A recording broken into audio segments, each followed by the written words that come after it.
So part of what you do is go out and find new stuff, and you brought some new people with us today. So why don't you go ahead and introduce the first guest? Okay, so Michelle Goad from PS Department is going to join us.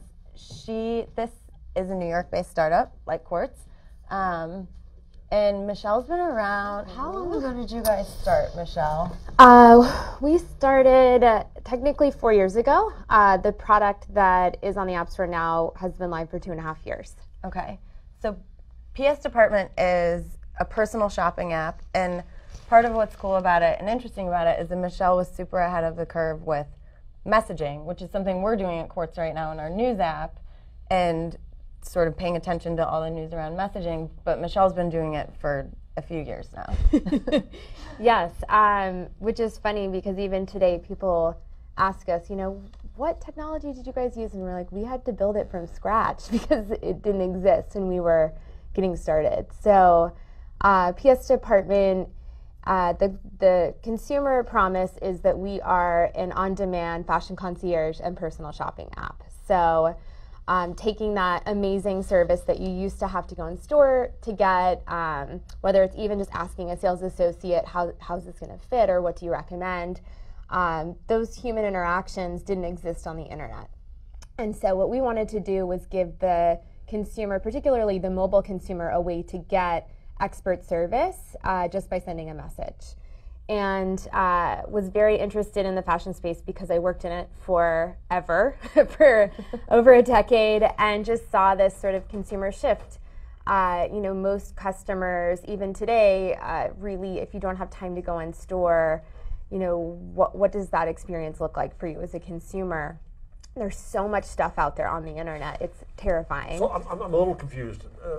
I decide I want the perfect, is that leopard skin? No, it's what you can call it a leopard print. I saw this leopard skin top and I want it. Right? Yes. What do I do? How do I interact with you? How do you use that? Do you go find it for me? Do you go find the best one for me? So typically you could literally take a photo of my shirt and submit a request and say, I saw this shirt, I need it, can you help me find it? And our team will identify it, source it within our supply side network, and then get it to you sometime same day. And you make money by taking a commission on that sale? So it's two-sided. So sometimes, yes, there's our retail network, which is now over 10,000 people, will pay us a commission, and also the consumer pays us a service fee for the work that we do in finding the product. Is it a percentage or It's a 5% service fee. 5% service fee, okay. So Brianne Garcia, who was another graduate of our program, who was here 2 weeks ago, two shows ago, I think, had as her insight in the program was that the burden of finding the perfect whatever is on the shopper. Right. The shopper has to say, I want this, and they have to go all the hell over, whether it was the old days of shoe leather in malls or now it's clicking on sites to find that leopard skin top I want to find. So I think the insight that you're working with here is that you try to turn that around, which was Brianne's idea as well, and say, here's my desire, fulfill it. Yes, right? And then we also share what other people are requesting. So much of that becomes a discovery tool as well. So our app is actually viewed on average 4.5 times a day by our users because they want to know what's going on. So Jenny may not have known she wanted the leopard skin top. Yes, but having seen yours and goes and sees that where you got it, then that goads more sales. Yes. That's what makes it scalable. Yes. So I guess that's the part, because what confused me a little bit too was I didn't see why this was an app, not a phone service. Oh, sure. That's the key to it? So it's an app. You mean why isn't just you're texting with someone? Just why you need the technology. Oh, right. Right. As opposed to saying, hey, I'll pay you money. Can you go find this thing for me? Yes. It seems to me that social angle is what makes it more appropriate to the net. Yes. So that plus the ability to use the camera feature, you have to build a mobile platform to do.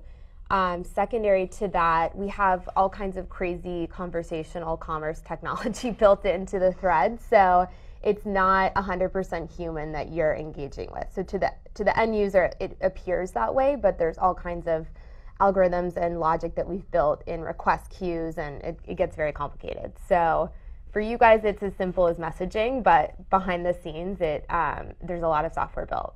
And you can purchase in the app, and right? you can buy, which is the number one reason. It's huge. Yeah. So you're messaging with I I use it. Known shopper. Yeah, you message with somebody, and then it's like, yes, that's it. That's the right price, size 8, done. And there's a shopping cart built in the text message. So it's Wow. messaging commerce. Wow. So we were talking with Julie earlier about the problems of being a tech startup in New York. A, do you consider yourself a tech startup or a fashion startup? Absolutely tech startup. The bulk of our venture funding has gone towards, of course, our software engineering. And I think that's usually when we first start out, even meeting with a VC, that's always the first question, Right. you know, okay, so is this a fashion company? And it's not. We definitely are a software business. And then in terms of, you know, how we've grown, our own software and eng team. So my co-founder comes from that side of the business. So that's been super helpful for us to really attract talent. I know we were talking about that prior. And yeah, I mean, you have to find people who are interested in disrupting retail and fashion to really get behind the business.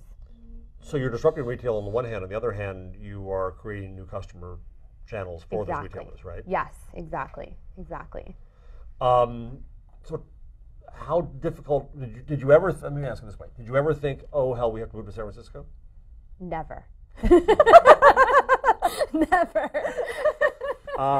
So Couldn't pay her. There's a lot. because of proximity to fashion?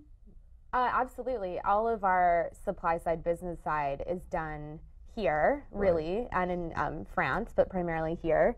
And, you know, in terms of the technical talent, there's plenty of people here that are extremely talented engineers that I think you have a better chance of finding someone on the, you know, here in New York City that would be interested in this space more so than San Francisco. Okay. But have you had the classic problem of having trouble finding technical We talent? did in the beginning. We've received some really great traction. So then, obviously, the bigger and more momentum you get, the easier it is to find great talent. So, you know, that's definitely been our story. But in the beginning, yes, it's not easy for anybody. No. How many employees do you guys have now? We have 21 people on the team. So 5 engineers, and the rest are more, you know, sales, brand, customer service. Great. Yeah.